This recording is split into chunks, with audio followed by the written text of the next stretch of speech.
Hey, what's up, everybody? Welcome to the first episode of the Kickback, man. I am so excited to finally be releasing this content. Man, this is something that we've been recording over the past few months in preparation for the launch of Boardroom Vision. And today is even more special for me because the first episode is with somebody that I consider a brother, man. His name is Gerard Littlejohn. As you probably recently seen on The Breakfast Club, he is a part of a show or a podcast, wherever you get podcasts, called Cut to It, featuring Steve Smith Sr. He is the executive director of the Steve Smith Foundation. He has created a business called Creators Collab, and he is also a creator of a group called the Action Collective. So, I mean, it's a lot going on with this young man. He has plenty gems to drop within this interview. And, I mean, honestly, I just hope you guys enjoy it. I look forward to it. So, you guys, man, sit back, get comfortable. And honestly, man, hey, just welcome to the Kickback. So, I'll see y'all on the other side of this, and I hope you enjoy it.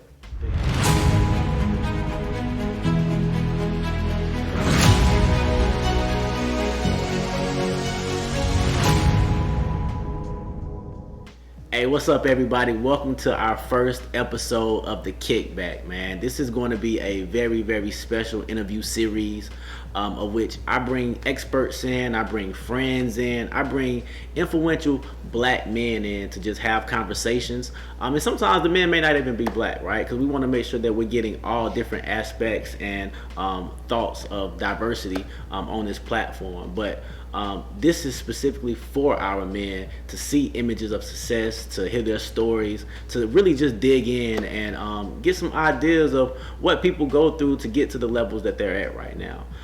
So without further ado, I want to introduce my first guest, man. My first guest is Gerard Littlejohn, man. Hey, man, welcome, man. Hey, Appreciate you having me, You're man. A busy man these days. It's hard to get a hold of you. Don't do me like that. Don't do me like that. Don't do me like that. Nah, man, I ain't gonna do that, man. He ain't Hollywood yet, man. And I ain't gonna be. I'm so, like you said, man, we from Lexington, man. So now, number one, man, I appreciate you.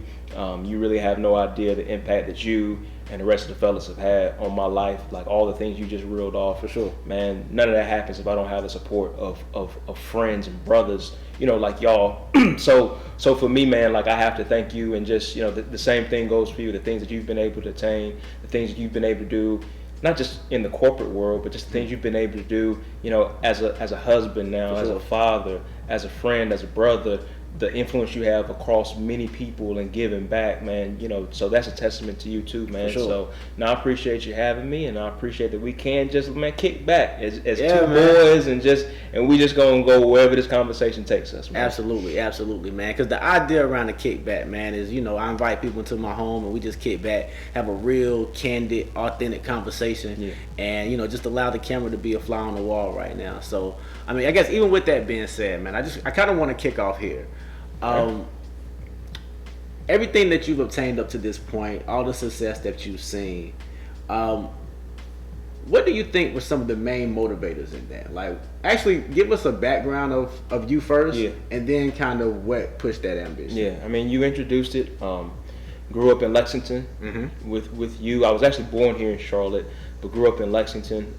I have, and I'm sure we can talk about this, I have a very non-traditional household that I came up in. It was me, my mom, my grandma, my aunt, and my cousin. We all lived in the same household up until I was 18. We lived in the club apartments, which many people know is a housing project back in Lexington, until I was probably 8 or 9. For sure. And then we moved a little bit down the ways into a better house, not by any means a nicer neighborhood, but moved around the corner. And man, I didn't have my own bed till I was 13.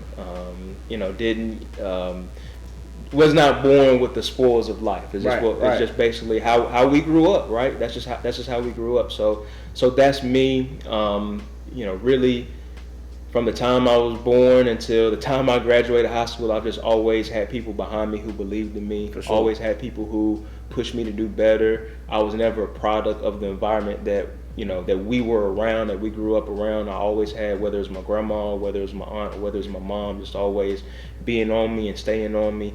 And then, I get around you guys and participated in sports, and that really kept all of us out of trouble, right? When you think about it, kept us out of trouble. And while we competed on the field, it was more for me. Sports brought that camaraderie, it brought structure, it brought discipline, it brought male role models into our lives that that really impacted and gave me kind of a vision for what I wanted to do. And so, and then just being around you guys, man, y'all pushed me so much, right? I mean, just holding me accountable to whether or not I wanted to be more like y'all on the field, whether, having success on the field, or even just the cool thing I always thought about us was we had success off the field. Absolutely. We were good students. And did we get into trouble?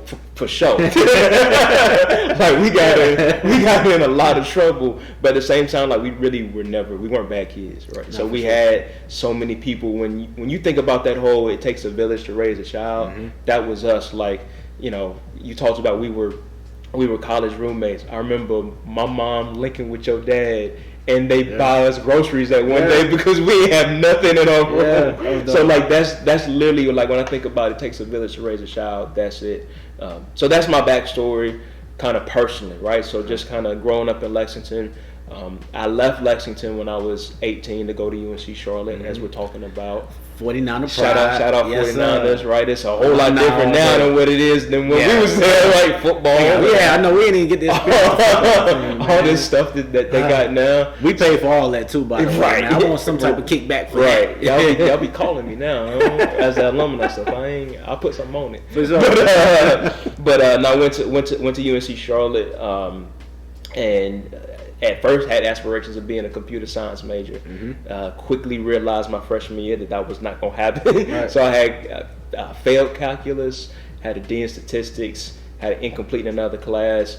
Little did I know I was on academic probation after my first semester, and then really started questioning, was I even going to finish school after my freshman year? And so go for it. Let me interject right there real quick, because I know a lot of our audience may be younger, going through that stage of just entering college, or even maybe about to transfer college into the corporate world. When you hit that obstacle going from your high school days to your college years, what were some of the biggest changes that you seen during that time period that you kind of? That's a good question. I'm glad you asked me that. The number one thing was I just struggled with adjustment. To your point, we grew up in a small town. 700 folks at our high school total, right? Yeah, for sure. So that's 700 total. So we had a graduating class of 90.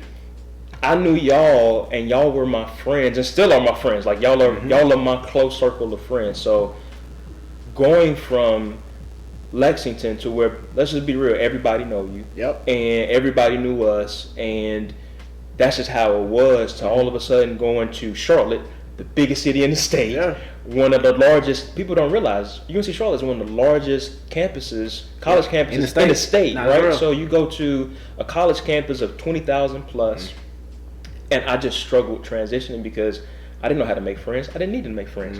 I had y'all, right? Just adjusting to class sizes, adjusting to just everything, plus just the transition of going from high school to college, the transition of my grandmother died when I was 17, and still trying to cope with that.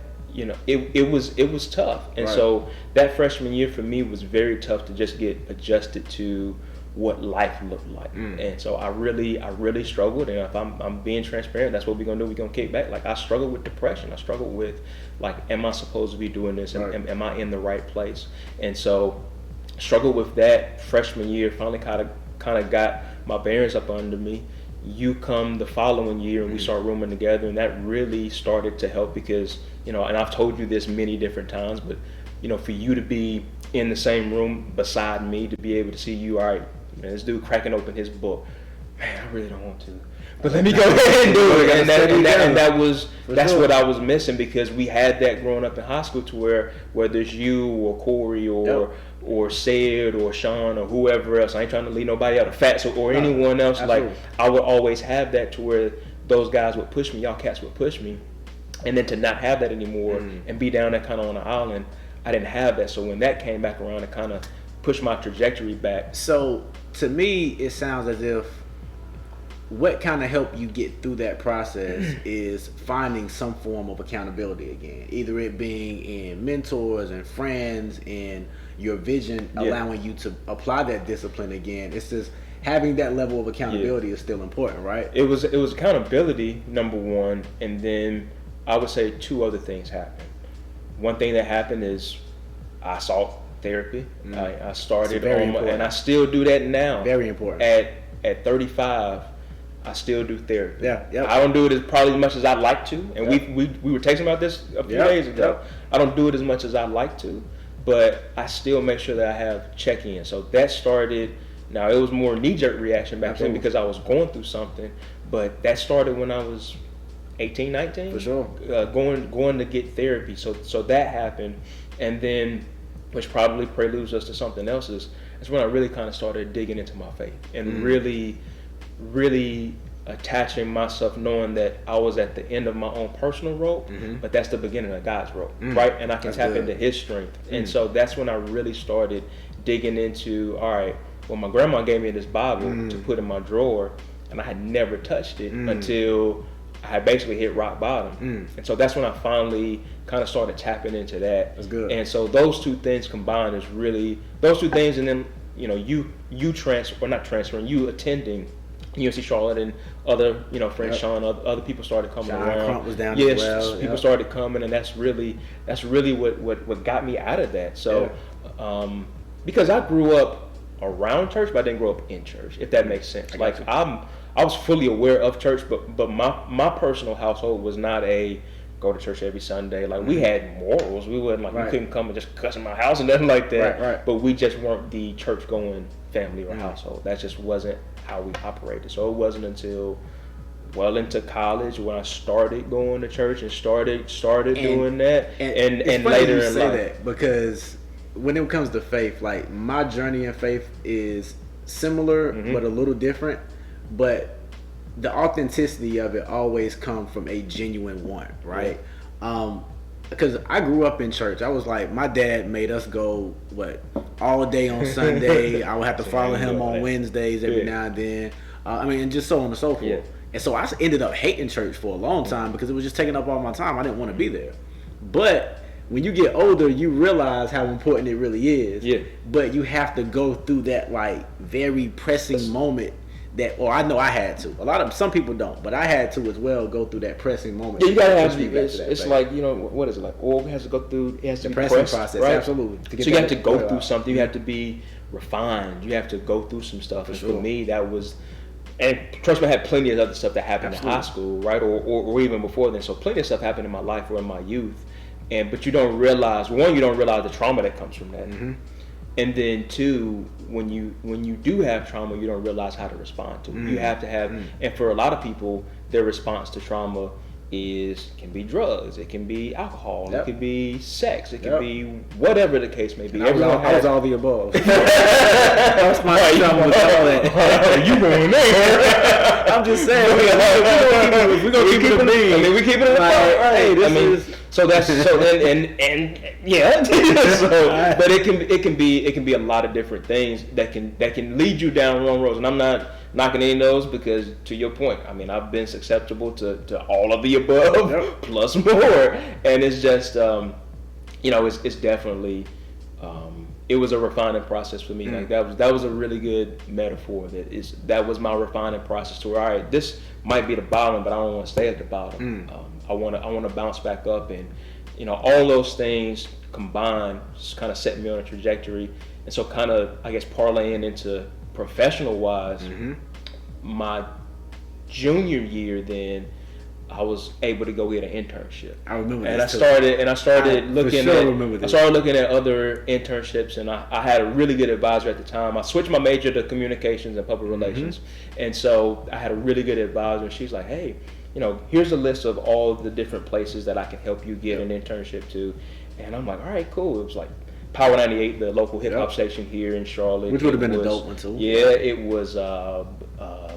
Now it was the Verizon Amphitheater then, but it's like PNC, the one in Concord, the outdoor, that, and the Charlotte Bobcats. So I'm like, all right, I'm gonna apply for all three of these, and not thinking I was gonna get any calls back or whatever. The Charlotte, they're the Hornets now, they're the Bobcats at the time.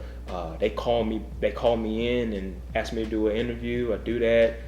long story short, I'm not gonna make this longer than it has to. I ended up doing an internship with the Bobcats, even though I ended up getting a call back from Power 98, and they offered me one as well. But I ended up getting this internship with the Charlotte Bobcats, working in PR. I did that over the summer while also having a part-time job, while also having a work-study job. So I grinded the whole summer. I just grinded. And they ended up hiring me to work part-time senior year of college. And I worked there part-time as a PR assistant, made a bunch of relationships, just worked my behind off. And the rest is history. And then they hired me right out of college to work for them, worked there for a couple of years. Left there, went to Lowe's. I worked in their like corporate PR for a couple of years. Worked in like their sports marketing department for a couple of years. Left there, went to Dick's Sporting Goods. Was a marketing manager there for a couple of years. Going back to relationships, which is a big one for me. Like that's kind of a common thread of my career and how I did everything. Met Steve Smith, who plays for the Panthers, played for the Ravens. Met him while I was working for Dick's Sporting Goods. Learned that he wanted to run the foundation. He liked my skill set. Hired me to do that part-time. So that was still like, it wasn't like this like everything alone. Like I did that part-time. Still had some other different roles here within Charlotte. And finally, I guess maybe 3 years ago, it became a full-time role, which that move kind of jolted me also into more of an entrepreneurship thing. Absolutely. And was able to launch, you kind of mentioned it, Creators Collab, which is basically my video production, content creation type of business. Yeah, it's type of business where I've been doing that for the last couple of years. The cool thing with that is I'm able to work with Black creatives, and being able to allow them to have a seat at the table, right? To be able to have voices on brand campaigns where oftentimes we're not involved. Oftentimes people will utilize our culture or utilize to spotlight us, but often we're not working behind the scenes on that. So that's been kind of my personal venture for the last couple of years. I've had some really good projects, been able to grow and bloom. Some other people, shout out to Eugene, my videographer who works with me on a lot of stuff. And so, man, that's my short version of my journey of professionally, I guess, but it has not come not void of sacrifice, of hard work, of vision, of a lot of these different things that I think are quickly overlooked, that people don't always want to put the work or the time into. But if I didn't take all those jobs that I talked about, and I didn't glean something from all those jobs, or I didn't work hard in all those jobs, then I wouldn't be in the position that I'm at today, and doing some of the things that have unfolded, and now podcasting and creating and all these different things. Like there's always been something that I got from every single job, and then there's always been something that I've falling flat on my face in all of these jobs too. So I think a lot of times people may see and they're like, oh man, G's doing a lot of cool things, and I am. Don't get it twisted. I know that I am. Which is a great space to be in. Yeah, I know that I'm allowing you to be who you want to be whenever you want to be. I'm operating in my passion. I'm operating in my ambition. I'm operating in my purpose. But at the same time, I had to work my behind off to get where I'm at, and there were a lot of sacrifices that had to be made. And there are times where y'all boys would be going out, and I wasn't there. Like y'all have some great memory nights, and it's like I'm not there for some of it. And was a lot of it is I had to work behind the scenes. So you don't see people. You always see people's highlight reels on social media. Absolutely. You don't see the grind. Like people don't post like, hey, it's 2 a.m. and I'm doing this spreadsheet. Cats don't do that, right? So it's been that's been it, man. That's been it. Man, it's beautiful because I hear a few things in there, right? You said your common theme of networking and relationships is big, which is also one of our key pillars here at Boardroom Vision. But just on a side note, like, you really took advantage of the smaller opportunities without knowing it would lead to a bigger opportunity. And I think that's really, really big for our audience, because oftentimes, especially in a microwave society, in a social media world where everyone thinks something is, they want to experience stuff with the instant gratification. The quick fix. They want to cut corners. Like, you cannot cut corners, man. Like, when you took your internship, like, was it paid? No. So you worked for free. Let me tell you about that. Like, and I love using this as an illustration. I took a full-time internship in the summer that was unpaid. I got college credit, but it was unpaid.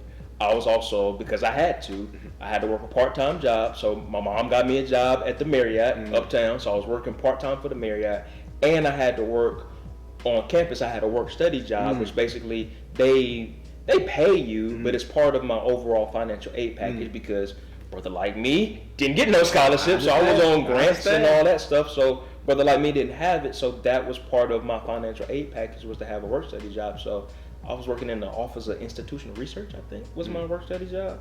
And so, man, even me and you, remember, we were referees.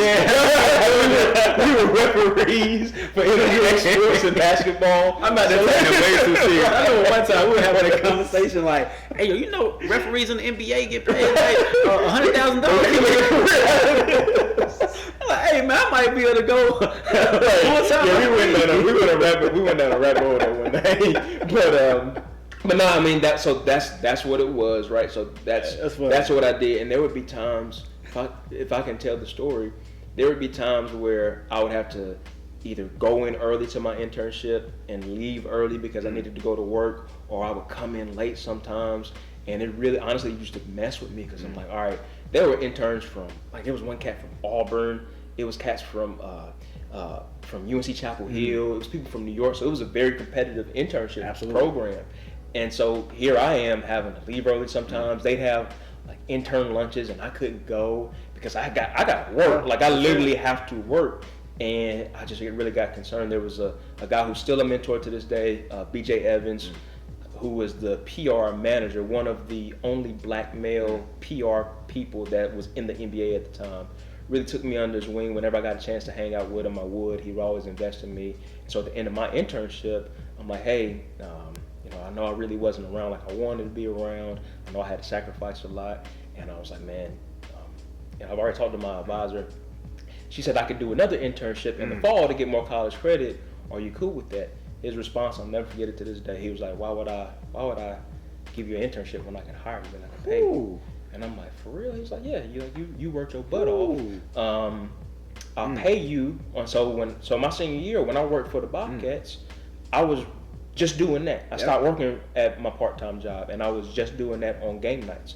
And so but fast forward, had he not seen my grind, right? Had he not seen like, oh man, this dude is sacrificing. He'll come in early, he'll leave late. He'll do all the in between stuff. I would have never got the opportunity. I would have got passed up. So that's the part that people don't see, is that you have to put the work in behind the scenes. And you're right. We do live in this microwave society to where people just see it, or they see, the dude on Instagram and it looks good and I want that, but you don't want to come in on the beginning. You want to, hey man, put me on. Like, nah, bro, you have to work, right? Like you gotta put in the blood, sweat, and tears. You gotta put in the sweat equity in order to manifest a lot of these things. And a lot of people don't want to do that anymore.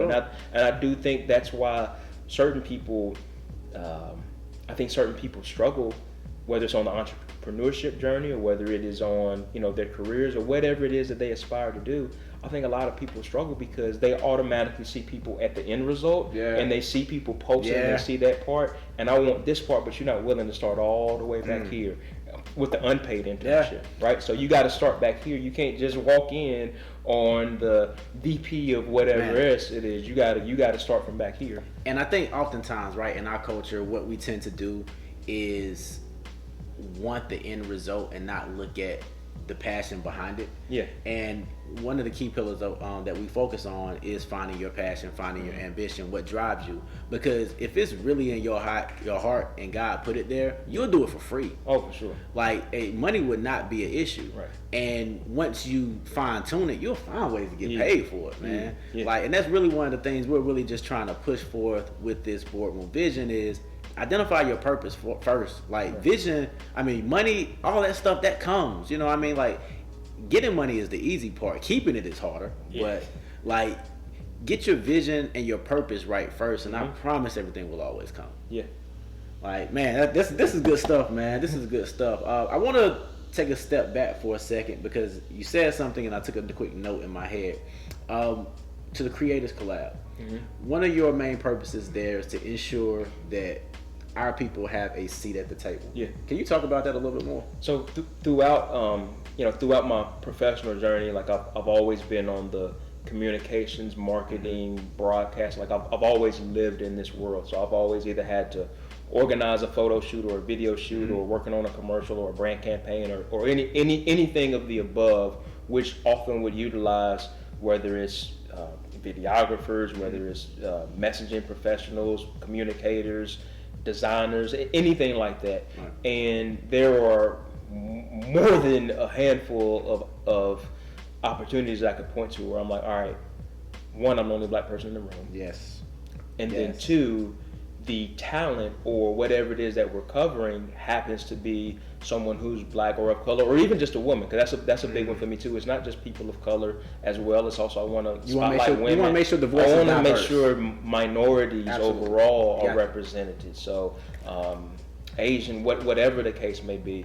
But for the most part, of course, I speak from my perspective, which is a black man, and so oftentimes the talent would be a person of color or whatever, and it's like, all right, we're not quite telling the story well, or we're not quite reaching the way that we should be reaching. And then compounded on top of that has been, look at all these different times, whether it's H&M or whether it is Burberry or whether it is like all these different campaigns where if I know if a brother would have been in there, like it wouldn't have happened. It seems a little tone different. It seems a little, so it's like all that combined, I'm like, all right, what can I do given what God has blessed me with, the talent that I have, the reach that I have, the influence that I have.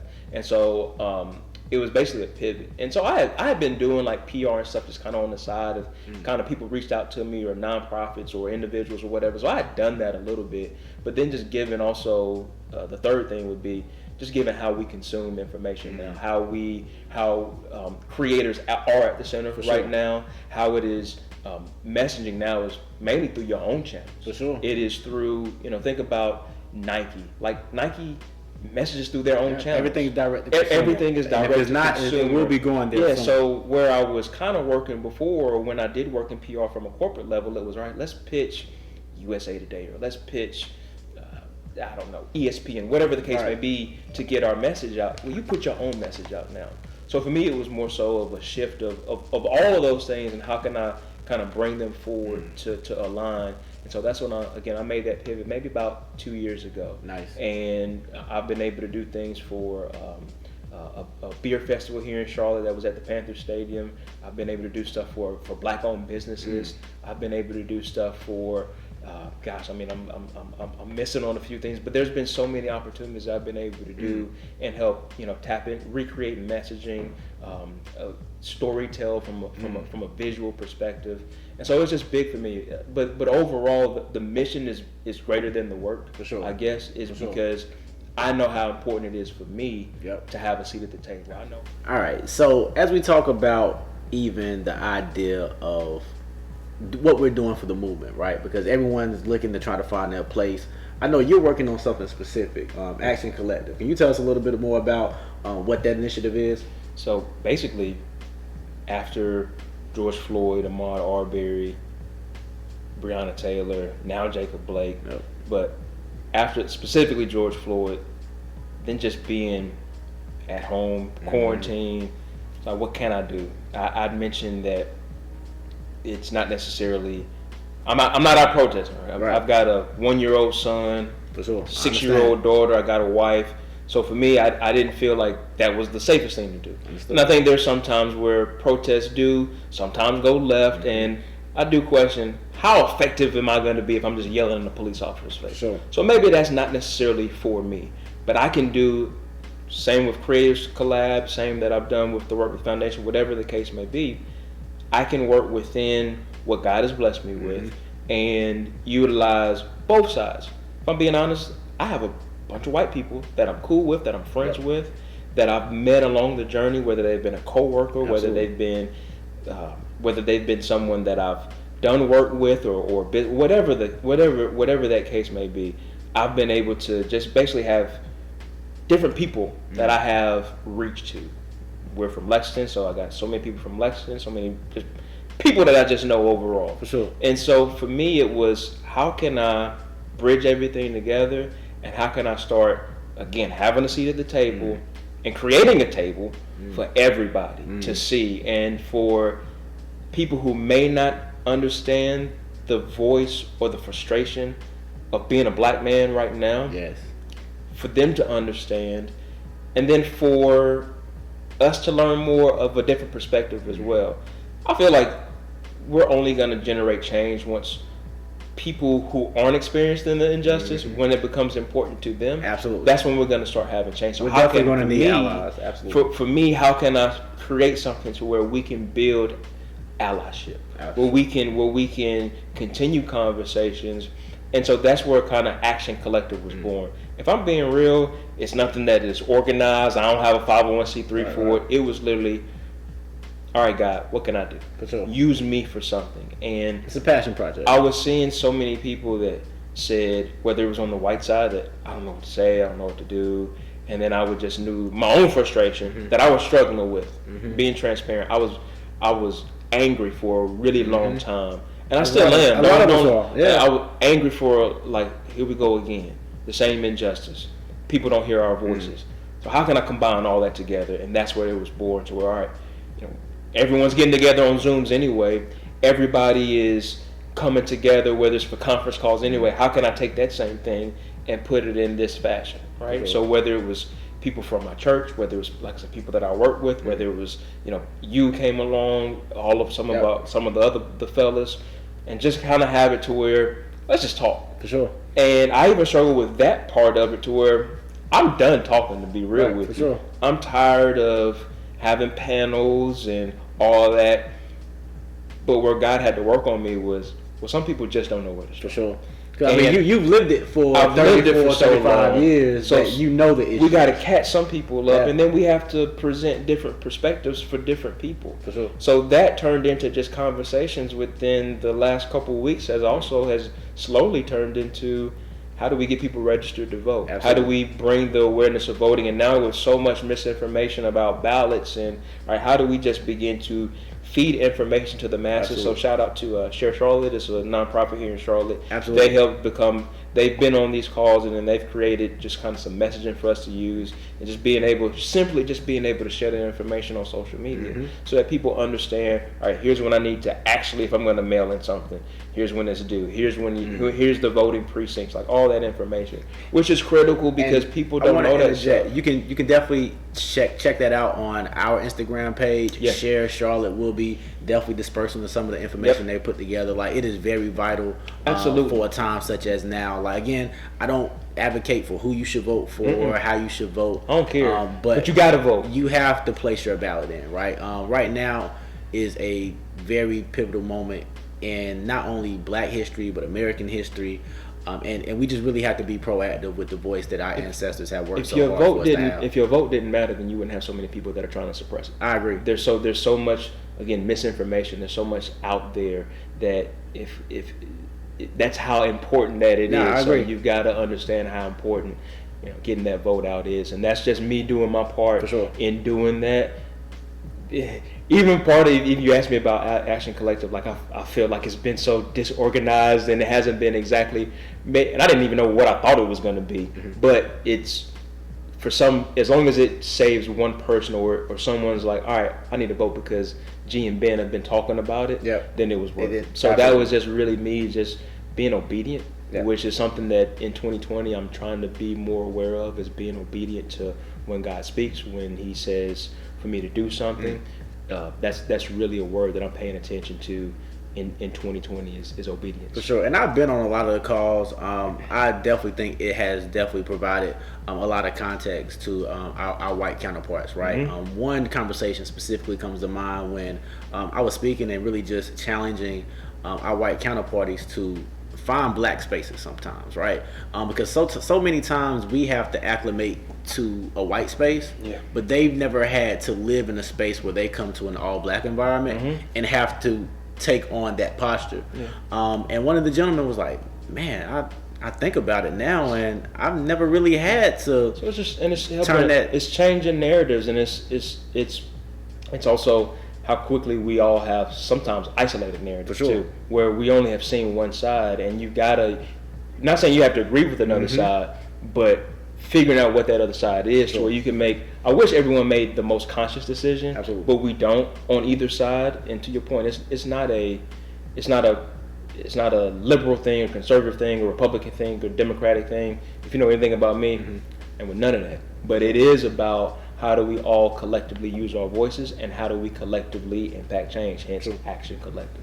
And I mean, even to that, I mean, there are a lot of people right now doing some great things. I know Ice Cube and an organization that I'm in called King, they've actually put together a Black People Declaration of Independence. It is a great document. LeBron doing a lot of stuff. LeBron is getting people registered. Like the NBA is opening up their arenas for early voting. So I mean, there are a lot of great things happening right now. We really just have to demand certain things with our vote. So I mean, again, do your research. Look at a lot of those resources. Let's really try to turn up for the polls and make sure we put the right people in office, and not just the president. I'm not specifically talking about the president. I'm talking about locally. I'm talking about from the state perspective. Like all these people drive the funds that go to your schools, the judges. Like this is very important stuff, people. But no, this is really, really good. And honestly, you see me get a little bit fired up when we go down this road, because this is one of the reasons I created Boardroom Vision. I mean, again, voting is one piece of it, and honestly, just one day out of the whole year.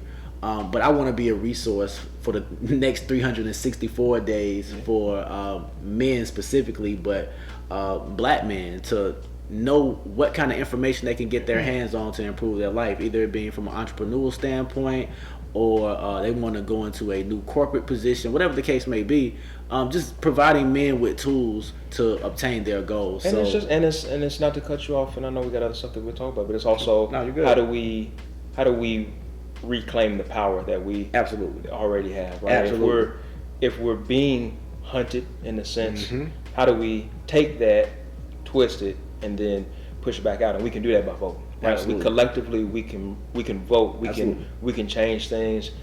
It may not get rid of police brutality. It may not get rid of a lot of things that impact us systematically, but it is the power that we have that we can be able to go out here and evoke change, get the right judges in who give whack sentences. We can go out here and elect state officials, government officials, who can go out here and put in legislation and put in these different things that do affect us and our population. So it is paramount, man. We got to go out here and vote. We got to. There's no getting around it. I love it, man. And I know we're running out of time, so I want to get to one of the biggest announcements that we've seen on this podcast. It's the first episode, so I've been a little funny there. But no, in all seriousness though, this is something that I know you guys have been working on for quite some time. Gerard is going to be the co-host of a brand new podcast. So I mean, man, if you would, man, just tell us a little bit about the announcement. So like you said, I mean, I've been for the last 3 years. I've been executive director of Steve Smith's Foundation. He is like a brother to me. We've that role has matured into other things, where there's been other projects that we've been able to collaborate on. One of them being launching this podcast in September called Cut To It. We've got to deal with our Heart Radio, and specifically with Charlemagne the God under his Black Effect Network. So it's really cool. It's amazing. It's humbling that we'll be able to invoke on this. But sports-related podcasts, we'll be sitting down with athletes, entertainers, all of the above. Just really not necessarily breaking down X's and O's, but really how do they come about? You know, what's behind their jersey? So we've got really dope episodes across folks in NFL, NBA. Oh, man. We even got a WWE superstar. I'm not dropping any names because I want you to go listen to it. But available on our Heart Radio, available on Apple Podcasts, wherever you listen to podcasts, and it's huge. I mean, bringing it back to the conversation, man. I'm just a dude from Lexington, right? Dope, and you know, to be able to now be a creator, get more into this creative space. One, it's always been a passion of mine. Absolutely. I've always been in, again, the communications, broadcast. Like, this has always been a passion of mine for some very personal reasons sometimes, but it's been very rewarding. I feel blessed. I feel honored. And then to just be along someone, a creator like Charlemagne, who establishes this network, and then we get a chance to be a part of it while also working with Steve, working with people that I know and enjoy. Man, it's a blessing. So I can't wait for you guys to listen to it. When he told us in the chat, man, it felt like we got a group chat. I gotta tell y'all first. Y'all like my internal focus group. So, but that's important. that's a good part of it. If we're just talking to men too, like you gotta be around people who push you, who celebrate with you. For sure. Who, I mean, all of the above, and y'all do that. And again, I would not be where I'm at without and the people thing, like you and people like, shout out to the Dub, but it wouldn't Dub, be. Man. The thing I love about our boys, man, is that, like, you say we're a focus group. Like, this is for everybody. If you throw an idea in there and it's black, chop it up. They are gonna let you know. Like, bro, you might want to take another stab at that video. Change that logo. Or you like that is like. Yeah, it's a focus group. It goes through the ringer before it comes out. Best believe, man. But that's what you should. You gotta have it, man. You should. If I tell young dudes all the time, if you are the smartest out of your 5 friends, you need to get some more friends. You gotta get some more friends. You have to surround yourself with people who are going the same place that you're going, who are doing the things that you want to do, and that's us. Like, and it's been, now that we're in our 30s. Like, to see people, you're doing this and you've got Pray and you've got, other endeavors that you're doing to, cats got cooking businesses and landscaping. That's up. Me doing the podcast. Like, there's so many of us who are really stepping into what they want to do, and it's refreshing. Not from a monetary standpoint, but just from people are chasing their dreams and providing for their families, and many of us are husbands and fathers, and man, just a continual inspiration. So I can't say enough, and I try to say it as much as I can. Like, I would not be where I'm at if it was not for my friends and the people who are around me, and my wife and my kids. So it's dope. I speak on not only my behalf but the Dub behalf, man. We are proud of you, bro. Like, man, just to, again, like, he keeps saying it, but I don't know if y'all know what this means, man. Like, we are kids from Lexington, North Carolina. Like, people from Lexington supposed to be here. We don't. There's no imagery. There's no. You mentioned it before we started recording. We just kind of we were talking about, you can't be what you can't see. Absolutely. And for many of us, we didn't see a whole lot. Absolutely. Lexington is just to give context for maybe people who aren't from Lexington. Lexington was historically a furniture town. For sure. So many of our relatives, people like you, worked in the furniture factories. For sure. That's an hourly job. And then outside of that, we just didn't see. There are no corporations in Lexington. You didn't see a lot of working at a major bank or working in marketing, or you did not see those type of things. But you would also see people who look like us get locked up, get killed. Like, Lexington's a small town, but it's a microcosm of any other large town like New York or LA or Charlotte or Atlanta. It's the same things happen. It's just at a very smaller scale. So for us, we just didn't see those kind of things. So it's always humbling, because I'm like, man, I'm not supposed to be here. And even being black in Lexington adds another layer to that, because like, man, we grew up seeing like KKK. Like that's real talk. We used to play in middle school and like play against a Grand Dragons kids, and there were people who would use the N-word. Like, we get off the bus in middle school, or I remember we tackled someone and kid at the bottom of the pile, he says the N-word. Like, and coaches used to prep us. Like, and they honestly, call you that. This was one of the most humbling things that I learned early, is that coaches would prep us to say, do not let them get a hold of you, because that's what they want. That's what they want. So like, that a word affects me, but it affects me differently, because I've always looked at it from that mind state of they want to trigger, they want certain things so they can reap the benefits of our undiscipline. And that's just what we've seen. Think about like what some of our folks, whether it's our parents or our grandparents, like you had in Lexington, separate but equal. You had even my mom got inducted to the National Honor Society. They didn't want to put her on the plaque. When they integrated Dunbar to Lexington, how some of them got spat on, batteries thrown at them. It's very real. This is one generation away. And that's we're only a generation away from how systemic that racism was, and if we keeping it real, still is. We can go on to a lot of different things that happen in Lexington, but it is. We grew up basically the expectation, you gotta put your snowball uphill. For sure. And we was able to do it. But man, I love it, man. This is a great conversation.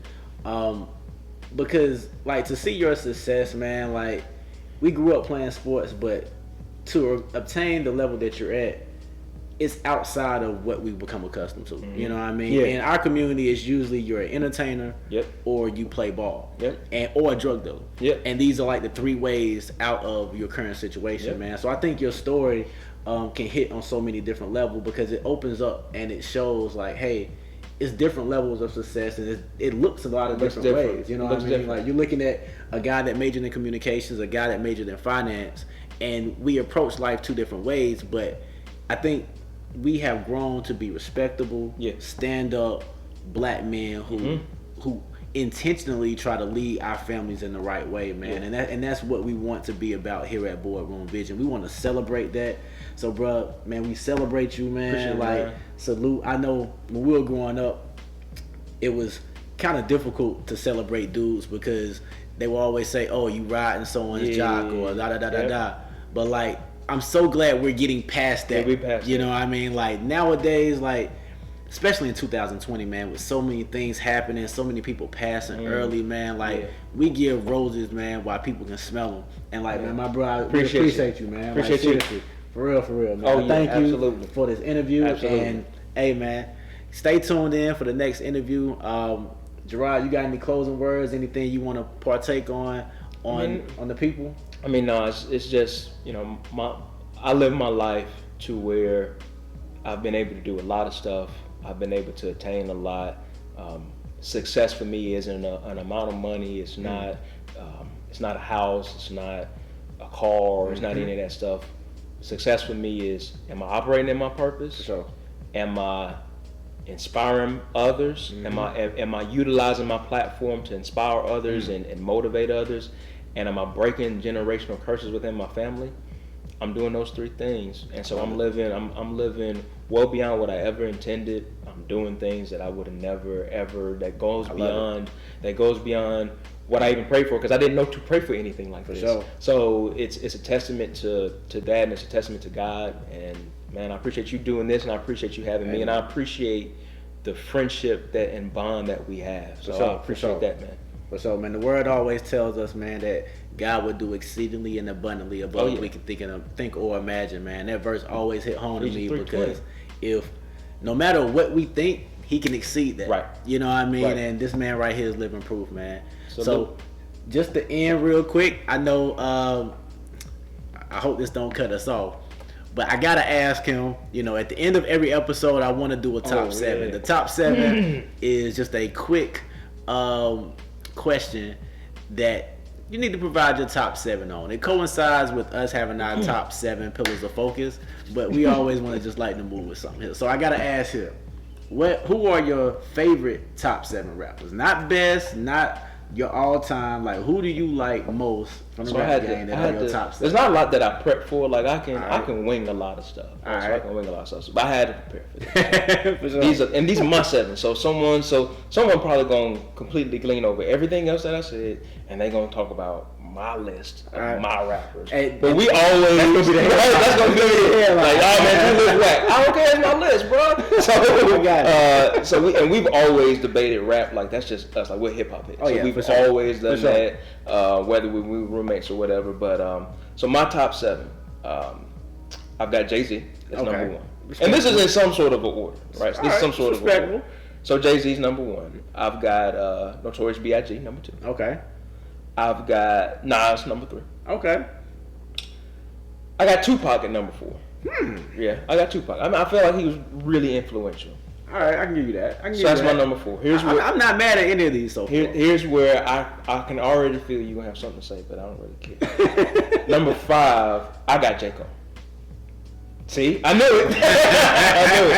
I think Jay-Z. I think J. Cole is top 5 MC rapper. Like, he's on my top 5. He's number 5. He's number 5. I just want to interject. See, name me one classic J. Cole. Easy. This is a classic album. I get 4 stars. I get 4 mics. Anywho, when we gonna go? I get 4 mics. I'm gonna go on the rest of my list. Classic. After Cole, I have Wayne. All right. So you're not gonna argue Wayne? See, Wayne. But you gonna argue Cole? Wayne is kind of like 50 to me. 50 had that stretch that he was a monster. He may have fell off really hard, but like that stretch Yeah. was so. So Wayne was like what? It was way. It was too great. Mid-2000s, yeah. You can't ignore that greatness. Oh no. And he lives on through your Drakes and your Nickies and so on and so forth. Did you listen to him on Big Sean's album? I hadn't heard Big Sean's album yet. Oh, you got to listen. I know. But, I know. But, So it's my workout music. His On Monday flow morning. on, he still got it. So Wayne, I got Wayne. I'm not mad. And then so that's 1, 2, 3, 4, 5, 6, 7. I'm gonna cheat a little bit, and I got Outkast. I'm a huge Outkast fan. You know I ain't. Yeah, Sid might have something to say. All right, I ain't mad at Outkast though, man. But hey, everybody, that is Gerard Littlejohn. I appreciate him for joining. And if you guys are interested in following him, I'll include his @ at the bottom of this video, man. So thank you for coming out, and I'll see y'all.